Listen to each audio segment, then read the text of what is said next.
Et bien salut tout le monde, c'est Jérém. Aujourd'hui on se retrouve pour le premier épisode des tutos modding Forge en 1.13.2, enfin. Alors je vais revenir un petit peu sur ce que Forge 1.13 apporte de nouveau par rapport aux anciennes versions, mais je vais d'abord commencer par rapidement vous présenter la série. Donc ça sera du tuto assez classique, au début assez généraliste, et plus on va avancer, plus ça sera, on va dire, ciblé. Comme c'était un petit peu le but sur MCreator Commons, c'était assez ciblé. Là on va d'abord commencer par du généraliste parce que l'installation, etc., puis les classes principales, puis il faut quand même faire les blocs et items généralement, ça c'est généraliste tout simplement, puis après on ira sur des choses plus ciblées. En ce qui concerne le rythme de la parution des épisodes, alors ça va se faire quand je pourrai, donc ça sortira vraiment, j'ai pas de délai, je m'impose pas une cadence, un épisode mettra un mois à sortir, et ben il mettra un mois, mais ce que je veux c'est que derrière les épisodes soient le plus complet possible, et surtout plus on va avancer, plus il va falloir faire des recherches, et vu que Forge 1.13 change quasiment tout, il y a beaucoup de choses qu'il faut réapprendre, et donc ça va être un peu plus long. Et enfin, cette série, elle est coécrite avec Mysterious Dev, comme c'était le cas sur la série MCreator Comment. Alors, il écrit pas tous les épisodes, par exemple là c'était juste une relecture pour cet épisode, parfois il va juste être là pour faire des morceaux de script, etc. Je les écris quand même en énorme partie, mais je veux dire, Mysterious Dev est là pour m'épauler en cas de besoin, donc petit coucou à lui, vous avez le lien de sa chaîne dans la description. Parlons maintenant de Forge 1.13.2, qu'est-ce qui change? Alors, Forge 1.13.2, bah ça a rien à voir avec Forge 1.12.2, alors... étant modeur depuis un petit moment, j'ai fait la 1.8, la 1.10, la 1.12. Alors, c'est trois versions qui quand même changeaient à chaque fois.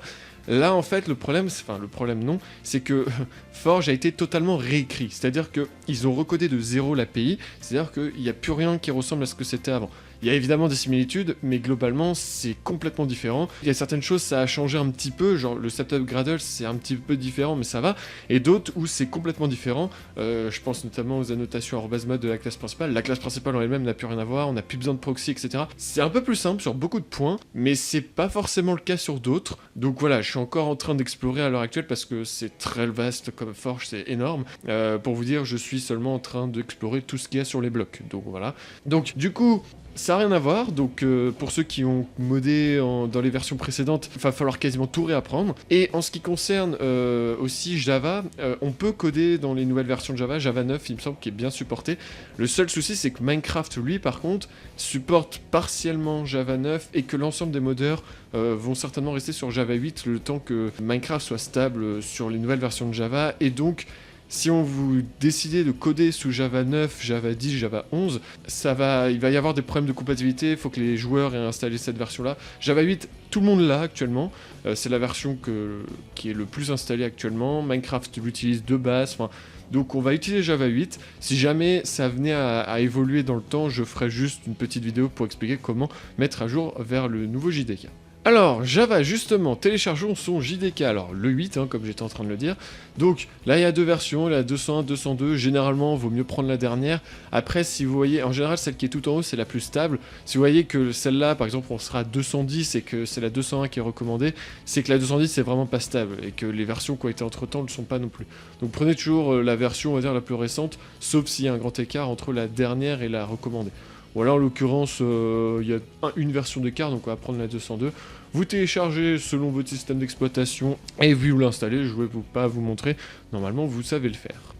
Alors une fois que vous avez téléchargé et installé le Java JDK, eh bien on va tout simplement paramétrer une variable d'environnement pour Windows. Alors pour ceux qui sont sur macOS ou Linux, je pense pas que ça existe et de toute façon c'est pas nécessaire normalement, mais sur Windows c'est mieux de le faire. Donc vous allez dans le menu démarrer, vous allez faire variable, si je sais écrire, voilà, variable d'environnement, tac.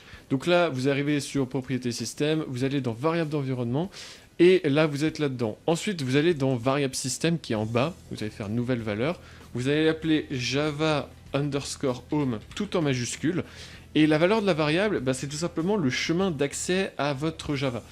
Alors pour trouver où vous avez installé Java, normalement vous le savez puisque dans l'installateur il vous propose un chemin d'accès. Donc moi c'est dans Programme, Java, tac, et donc là j'ai le JRE. Alors c'est pas le JRE qu'il faut pointer, c'est le JDK, c'est très important. Donc tac, là vous prenez ce chemin là, voilà, touc, et vous le mettez là, tout simplement. Vous faites OK, vous faites OK, et vous faites OK. Voilà, c'est la seule chose qu'il y avait à modifier. Maintenant que Java est complètement prêt, eh bien on va pouvoir s'occuper de IDEA. Alors, IDEA, c'est l'IDE qu'on va utiliser. Alors, il y en a qui utiliseront Eclipse, Mais en l'occurrence, moi je suis sous IDEA, surtout que, étant en études supérieures dans l'informatique, j'ai accès grâce à mon université à la version Ultimate. Donc voilà, alors du coup, moi vous allez voir que je vais utiliser la version Ultimate, mais la version Community est largement suffisante pour faire du modding, vraiment. Je l'ai utilisé très longtemps jusqu'à que j'ai accès à ça. Donc voilà, vous prenez la version Community, elle est gratuite, vous l'installez également, et une fois que vous l'avez installé, eh bien on va pouvoir s'occuper de télécharger le MDK de Forge. Alors, Forge, pour l'instant, est en bêta à l'heure actuelle. Alors, si vous regardez cette vidéo dans 2-3 mois, normalement, vous commencerez à avoir des downloads recommended. Alors, si vous avez des downloads recommended, il y aura une deuxième cadre, comme par exemple c'est le cas si on regarde en 1.12, vous avez un download recommended, téléchargez la version recommandée, c'est beaucoup mieux, au moins votre mode sera compatible avec les nouvelles versions, mais vous serez sur une version stable. Là en l'occurrence en 1.13.2 pour l'instant il n'y en a pas, donc prenez la dernière jusqu'à qu'il y ait ce nouveau cadre de recommended. Donc moi je vais télécharger le MDK, tac, et bah vous l'enregistrez là où vous le souhaitez. Donc ensuite, vous avez juste à ouvrir l'archive que vous venez de télécharger, vous prenez tous les fichiers, bam, vous le glissez dans un dossier que vous avez créé, moi je l'appelle tutoforge 1.13.2, et hop, vous pouvez fermer l'archive, vous pouvez même le supprimer. Ensuite, vous allez éditer le build.gradle qui est ici. On va faire hop, éditer. Alors je vous conseille Notepad++, vous aurez le lien en description.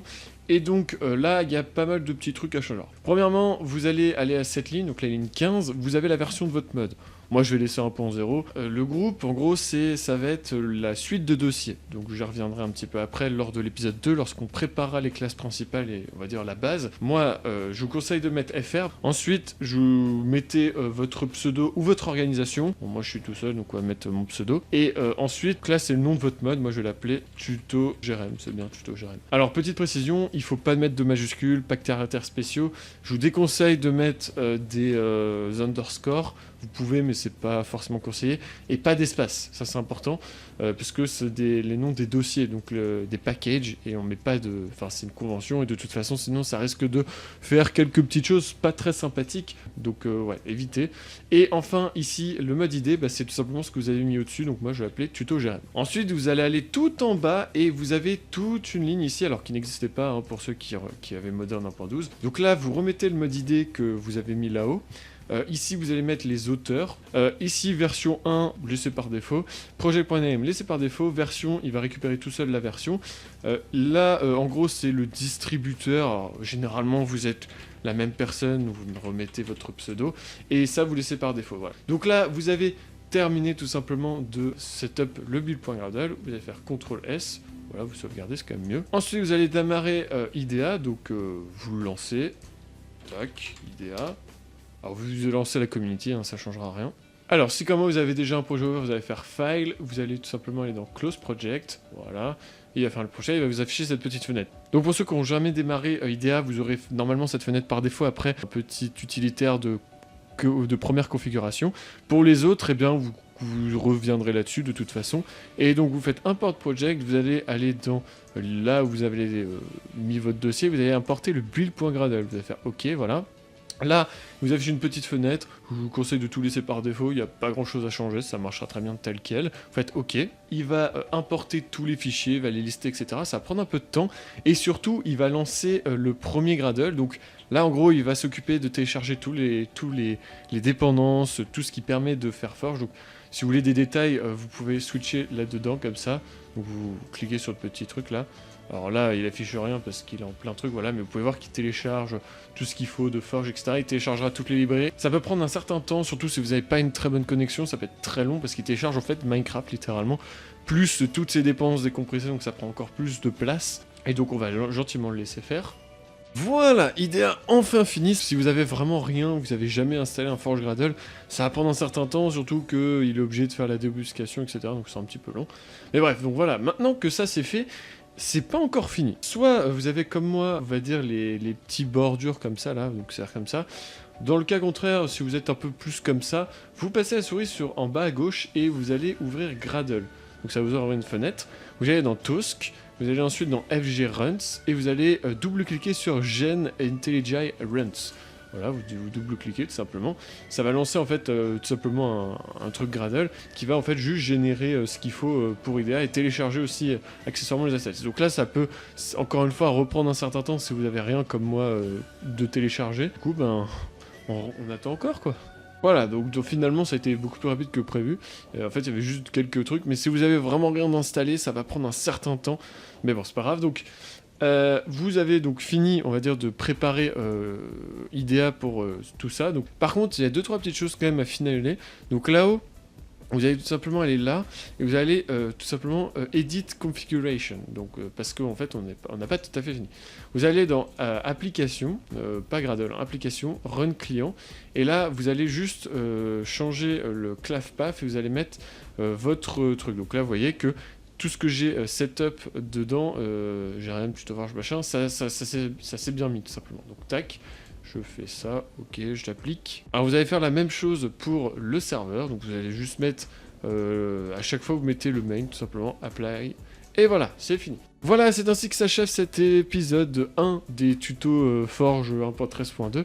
N'hésitez pas à vous abonner, ne pas louper le prochain épisode qui portera sur la création de toute la base. Là, on a déjà quelques petits trucs, mais on va devoir le refaire. N'hésitez pas également à me faire les retours sur le format, etc. C'est important que je sache si ça vous plaît, s'il y a des choses à améliorer, etc. Sur ce, on se dit à très vite pour le prochain épisode. Tchuss!